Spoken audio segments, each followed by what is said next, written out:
Hey guys, welcome back to Cosmic Talks with your one and only Venus, Goddess of Love. This is now episode 13, and number 13 is a karmic number, and it's debatable just like energy. With that said, the topic will be about energy. And stick around for a small meditation at the end of this episode.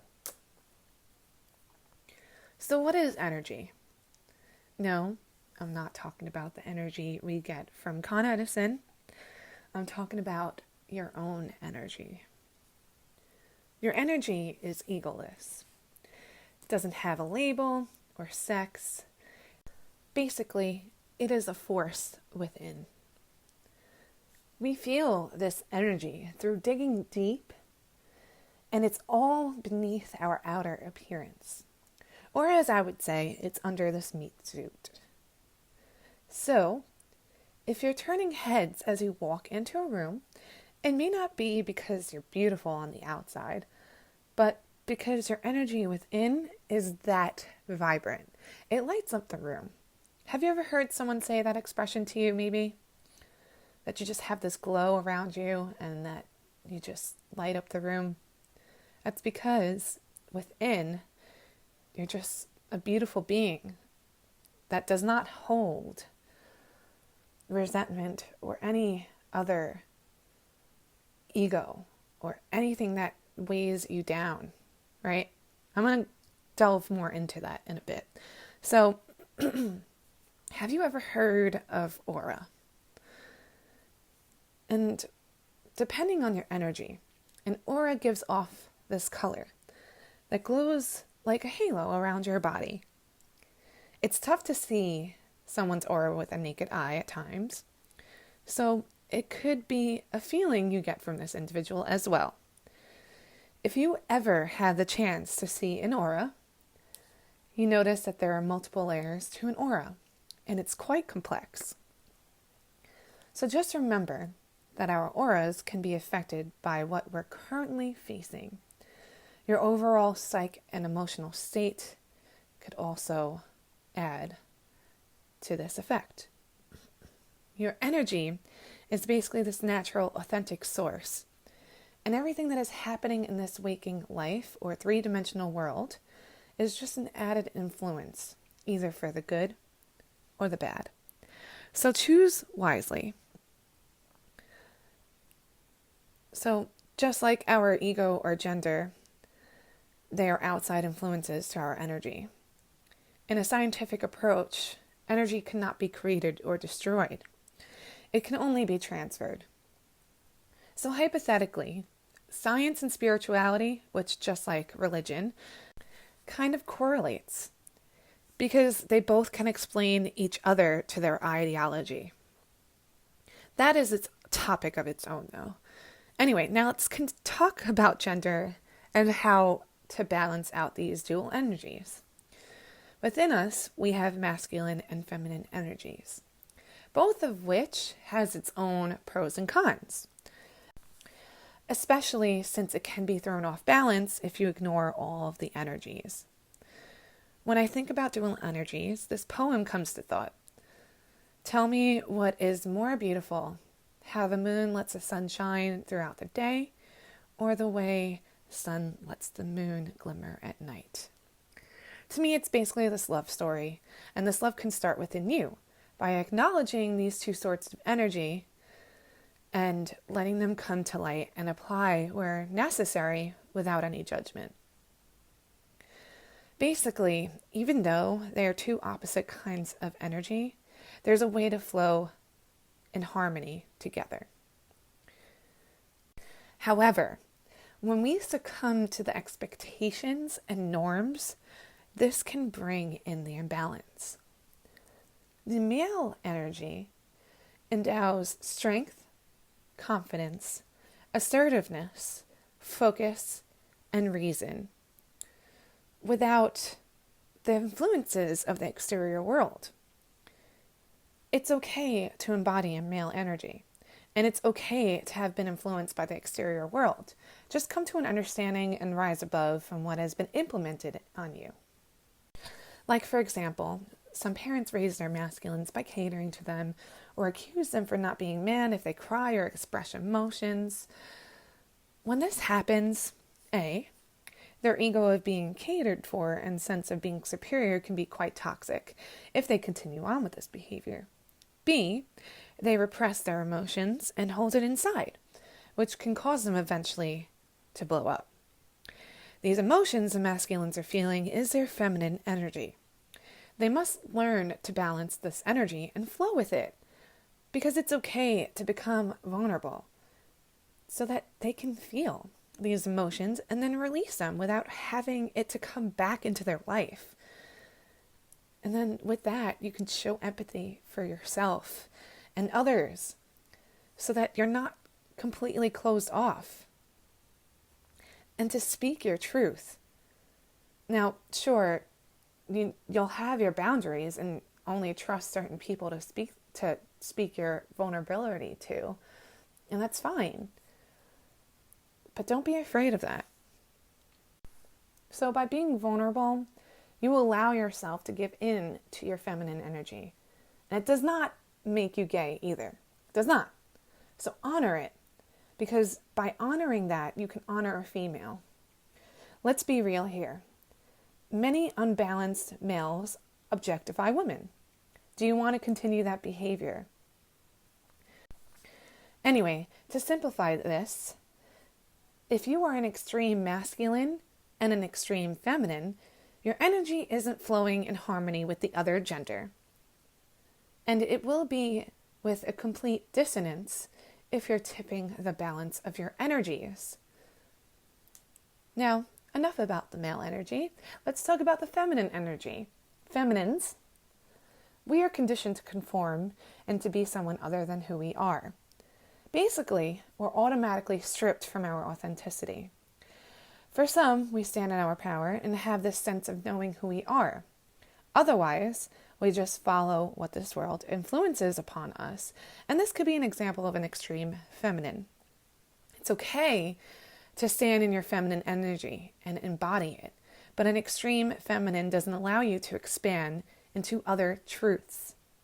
What truths am I talking about? Well, darling, it's the masculine energy. Again, masculine energy contains strength and confidence and leadership. When we submissively give in to being treated less than, we give into a toxic behavior. So, how do we not give in to this toxic behavior? We stand up for ourselves. We step into our masculine energy and just embody the strength and confidence and leadership quality that the masculine endows. Because in 2020, we should all be evolving and we should all be accepting these dual energies that we all have. So just stand in your power. And what I mean by standing in your power is by using both dual energies and knowing when you're right or wrong, not abusing your power and just simply being and accepting yourself for who you are. See, I know this sounds very hippie and outrageous, but take a look around. You'll notice the toxic behavior. Like, for example, men usually trust men for their input over a female, although all along the female was right with their input. Now, I'm not being a feminist, but I've witnessed this exact example. And I'm not also saying that females are always right, because they're not. We're not always right. Men are not always right either. And we just have to accept this, right? We have to realize that in this world that there are people who just see you for what your outer appearance is and what your gender is, and all these outer influences that affect how we see the world, right? So let me continue. So I've also witnessed men say how some women are not qualified for their positions, yet they kicked ass and worked so hard to prove that they are worthy for their positions. But ladies, you don't have to prove your worth. You just keep kicking your ass. Sometimes the things that you hear coming out of anyone's mouth, but for this example, a man's mouth, is the insecurity that they are feeling on the inside. Same thing for the females, because all of our true colors show, and we all should pay attention. Now, we must learn to work together and accept ourselves and other individuals for who they are. Opinions and differences are okay, but there is a way to have a healthy conversation without insulting the other individual. And we must accept that some people don't want to change either. With that said, be part of the change.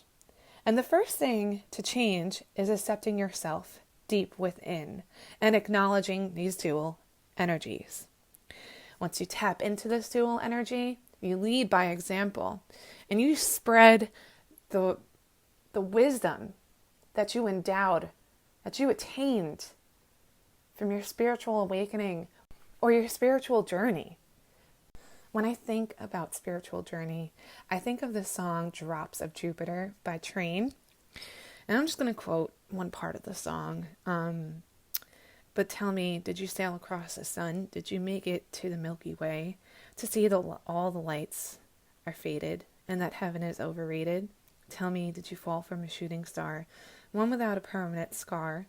And did you miss me while you were looking for yourself out there? Now that she's back from that soul vacation, tracing her way through the constellation, she checks out Mozart while she does Taboo, reminds me that there's room to grow. I feel like that song in itself just basically says that you can easily lose yourself. And the beauty to losing yourself is that there's room to grow within by accepting the darkness that is within you and just releasing the darkness and finding the light, you know? And we cannot hold on to this darkness that we've all retained within ourselves. It must be released, but it's okay to still have the darkness within you, but just always come back into the light. And I'm just going to end it there. In fact, I'm going to read a poem and then that I wrote, and then from there I'm going to do that meditation to end this episode. So this poem that I wrote is called Step Into Your Power. We are silenced. They instilled fear. We have been stripped away from our authenticity. And here we are, unsure of who we are, dancing in circles, twirling to songs that we can no longer play. Because the tune doesn't beat the same, and the radio can no longer control of the songs towards this mind game. Together, we'll create a sound. Just watch. As the marching bands roll on in, standing tall, loud, and proud, because we got tired of not beating our own drum as they kept strum in. And those strings they have pulled are out of tune. We see the frequency rumblin'. So change the vibration or it'll keep spiraling, because we'll keep march in and we'll stay enlightened, knowing the truth that the power is within. So step into your power, guys. Now, let's end this off with a meditation. It's going to be a mantra meditation. So let's find a comfortable place to sit, anywhere in your room, anywhere. It could be outside. Anything that makes you feel peaceful or at ease. When you find that place, close your eyes. Now, let's take a long breath in through your nose. And then exhale, a long exhale out through your nose.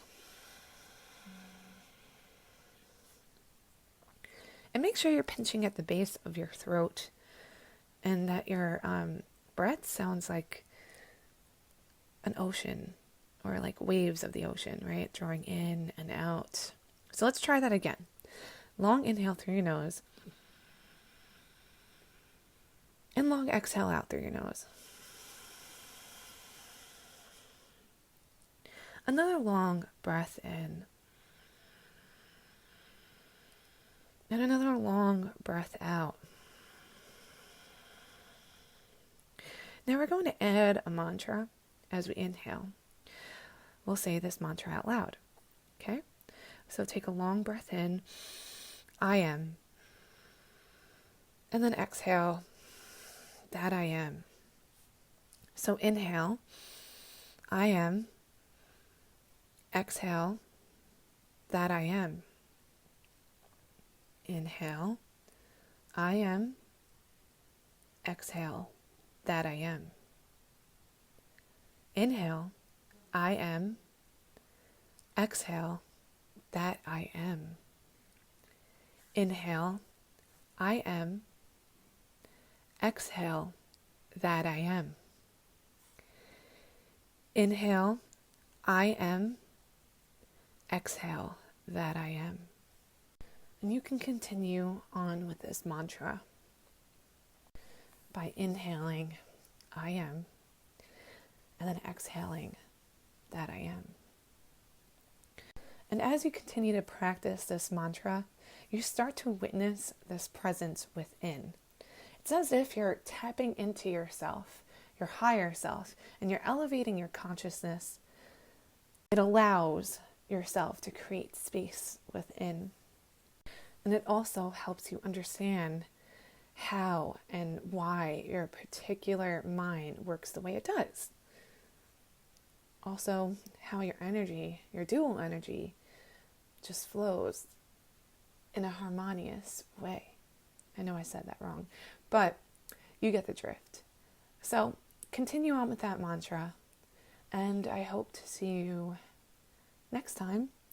Please like, share, and subscribe. And yeah, see you soon. Bye.